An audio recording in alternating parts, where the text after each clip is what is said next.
जय श्री राम दोस्तों आपका स्वागत है महर्षि ज्योतिष केंद्र में। दोस्तों आज ज्योतिष की कृष्णमूर्ति पद्धति के एक ऐसा फार्मूला मैं आपके समक्ष लेकर आया हूं जिससे हम अपने मैरिज के बारे में इंस्टेंट जान सकते हैं कि मैरिज हमारी शादी जीवन में होगी या नहीं होगी। कई बार क्या होता है कि जातक की जब उम्र ज़्यादा बढ़ जाती है तो वो इस तरह के सवाल उसके दिमाग में आने लगते हैं कि जीवन में शादी होगी या नहीं होगी। तो ये उन लोगों के लिए बड़ा ही कारगर फार्मूला होगा और झटपट प्रणाली बोलते हैं इसको कृष्णमूर्ति पद्धति की। हमारा मैरिज से संबंधित जो सवाल है वो हम कृष्णमूर्ति पद्धति के द्वारा निकालेंगे। इसको हम होरारी प्रश्न कुंडली से निकालेंगे, ना कि इसको हम जन्म कुंडली से निकालेंगे। तो होरारी प्रश्न जब भी हम अपने किसी नियर डियर, अपने किसी रिलेटिव या किसी भी के बारे में भी जानना चाहें तो हम उससे एक होरारी नंबर लेंगे। ये होरारी नंबर हमारा 1 नंबर से लेकर और 249 जो नक्षत्र होते हमारे उपनक्षत्र होते हैं वो हमारे होरारी नंबर के उपनक्षत्र होते हैं हमारे। तो जब भी जहाँ तक हमारे सामने आएगा तो हम उससे कहेंगे कि अपने विवाह से संबंधित हमें अपना एक होरारी नंबर दीजिए, तो हमें होरारी नंबर देगा। तो हमें क्या करना है कि उसी वक्त की हमें एक होरारी प्रश्न कुंडली बनानी है। होरारी प्रश्न कुंडली मैंने आपको अपने पिछले वीडियोस में भी मैंने एक वीडियो बनाया था कि प्रश्न कुंडली को किस प्रकार से बनाएं। उसमें कई तरह की मैंने प्रश्न कुंडली बनानी उसमें बताई थी, आप वहाँ पर देख सकते हैं, जिससे आपको बनाने में कोई दिक्कत आपको नहीं आएगी आपको। तो जब भी जहाँ तक सामने आएगा तो हम उससे 1 नंबर से लेकर 249 नंबर तक के उसमें बीच में से कोई एक उससे होरारी नंबर लेंगे। मान लो उसने आप देख रहे हैं कि ये कुंडली बनाई है होरारी मैंने। तो जब भी हम कोई जहाँ तक आया तो वो अपना एक होरारी नंबर हमें कोई भी देगा। ये मैं आपको एक एग्ज़ाम्पल के लिए बता रहा हूँ आपको मैं। मान लो उसने दिया हमें होरारी नंबर 54 नंबर उसने, तो 54 के हिसाब से इस प्रकार से एक कुंडली बन जाएगी। इसमें ग्रह भी बैठे होंगे इसमें मैंने अभी ग्रह नहीं बैठाए इसमें। तो जब भी 54 नंबर की जो होरारी प्रश्न कुंडली आपकी बनकर सामने आएगी तो इसमें सबसे पहले हमें ये जानना ज़रूरी है इसमें कि हमारा जो हमारे नए दर्शक जुड़े हैं हमारे साथ में, तो वो देखें इसमें कि ये पहला घर होता है, दूसरा, तीसरा, चौथा, 5वां, 6वां, 7वां, 8वां, 9वां, 10वां, 11वां और 12वां। ये 12 घर की एक कुंडली फिक्स हमारे घर होते हैं। ये अपने मैं पिछले वीडियोस में भी मैं बताता आया हूँ आपको। तो सबसे पहले हमें इसमें जानना है कि मैरिज के हमारे हाउस कौन से होते हैं। इसमें मैरिज का हाउस होता है 2रा, 5वां, 7वां और 11वां, यानी कि 2रा घर, 5वां घर, 7वां घर और 11वां घर, ये हमारे मैरिज के हाउस होते हैं। सबसे पहला हमें पॉइंट ये लेना है हमें। और दूसरा पॉइंट हमें क्या लेना है कि जो भी हमारी ये होरारी कुंडली बनकर आएगी इस तरह की, तो उसमें हमें मून को देखना है हमें, क्योंकि मून को इसलिए देखना है कि मून हमारे मन का कारक होता है। मून हमारा जो मन ने जो हमारा जो होरारी नंबर दिया है, इसी में हमारे प्रश्न का जवाब हमारा छुपा हुआ होता है। तो मून को देखना है। मून अगर हमारा 2रे घर में बैठा हो, 5वें घर में बैठा हो, 7वें घर में बैठा हो और 11वें घर में बैठा हो, तो जातक की शादी अवश्य होती है, 100% होती है।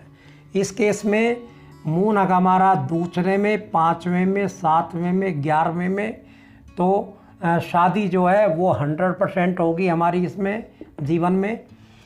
अब एक तीसरा नियम आता है इसमें। अगर मान लो हमारा यही होरारी कुंडली है, इसमें अगर मून हमारा इनमें से किसी भी भाव में ना बैठा हो, यानी भाव बोलो या घर बोलो, तो इनमें से किसी भी घर के अंदर ना बैठा हो, जो मैंने घर बताए हैं।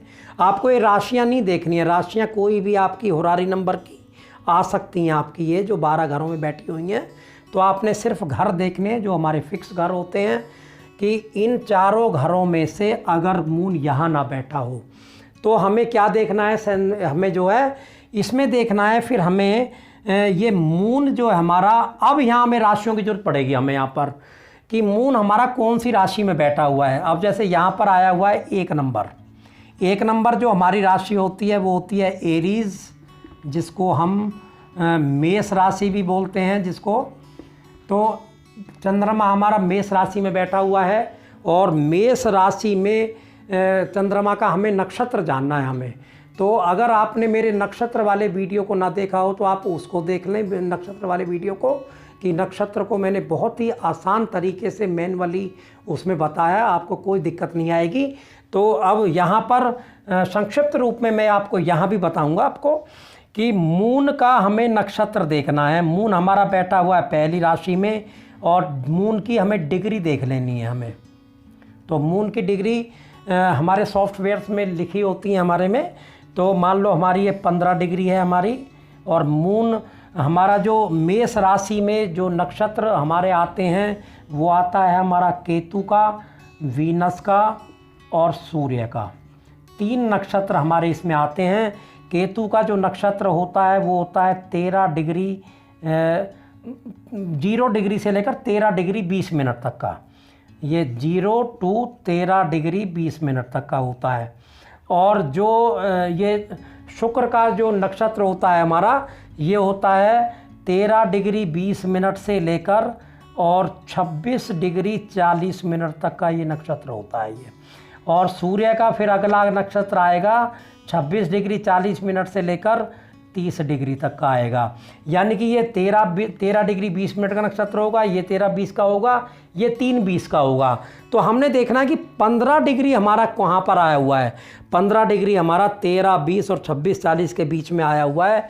तो इससे हमारा तय हो गया कि हमारा ये वीनस नक्षत्र है।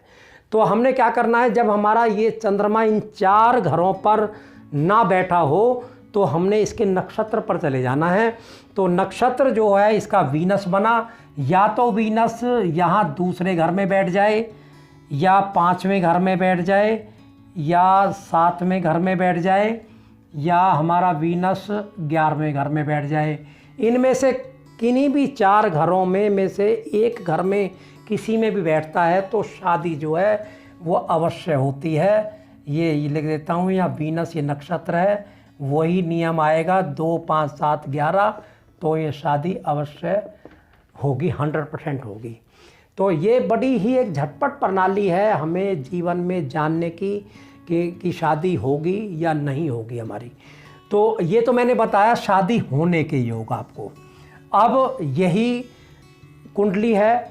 और शादी न होने के योग कौन से हैं, तो चौथा नियम इसमें शादी न होने के योग आएंगे कि चंद्रमा इनमें से कहीं ना बैठा हो, ना 2 में बैठा हो, ना 5 में, ना 7 में, ना 11 में। चंद्रमा बैठा हो हमारा 6ठे घर में, 10वें घर में। प्रश्न करने के समय में 6ठे घर में और 10वें घर में, मेनली हमारा 6ठे घर में। 10वें घर का इफेक्ट थोड़ा कम आता है वैसे, लेकिन 6ठे घर में हमारा मेनली होता है। तो अगर 6ठा घर में हमारा चंद्रमा बैठा होगा उस वक़्त में, जब जातक हमारे से प्रश्न करेगा तो नो मैरिज बताएगा। ये नो मैरिज बताएगा कि जीवन में कभी भी शादी नहीं होगी जब इस प्रकार की सिचुएशन आ जाएगी।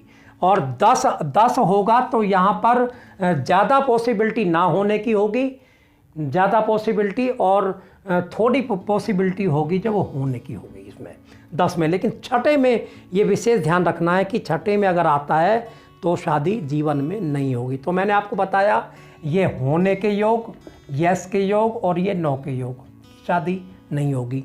अब एक तीसरी और एक कंडीशन आती है, 5वां जो नियम है। मान लो हमारा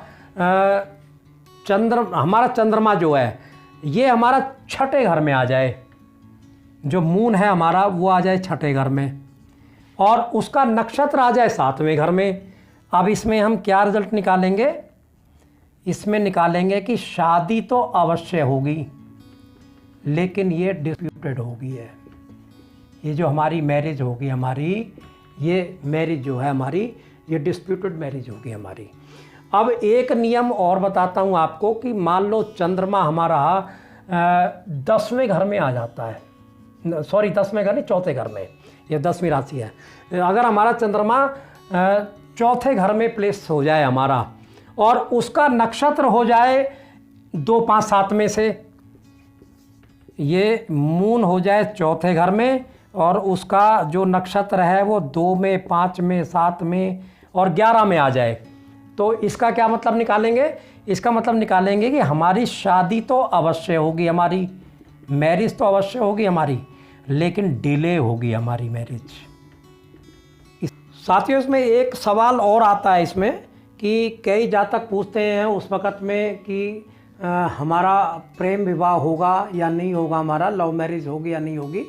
तो ये प्रश्न मेरे पास भी बहुत आते हैं कमेंट सेक्शन में, तो उसका भी मैं आपको यहाँ पर बताऊँगा आपको मैं कि जो भी आपका लव से संबंधित क्वेश्चन आए तो उसमें यही इसी होरारी कुंडली का ही इस्तेमाल करना है हमें कि उस कंडीशन में जो चंद्रमा है हमारा, या तो वो 5वें घर में प्लेस्ड होना चाहिए या वो हमारे 11वें घर में प्लेस्ड होना चाहिए उस वक्त में।